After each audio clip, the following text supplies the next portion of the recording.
Trabzon'da selde kaybolan yaşlı adamın cansız bedenine ulaşıldı. 6 gün. Trabzon'un Akçabat ilçesinde 3 Haziran'da meydana gelen selde kaybolmuştu. Ekipler günlerce 72 yaşındaki Hüseyin Aydın'ı aradı. Çalışmalar Sera Gölü'nde yoğunlaştırıldı.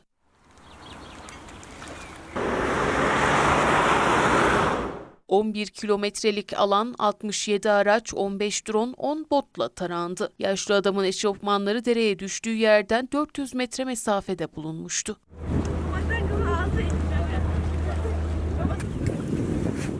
Hüseyin Aydın'ın cansız bedenini köpeğiyle bölgede yürüyüş yapan bir vatandaş buldu. Aydın'ın cansız beden ekiplerce bulunduğu yerden çıkartıldı. Otopsi yapılmak üzere Trabzon Adli Tıp Kurumu'na gönderilecek.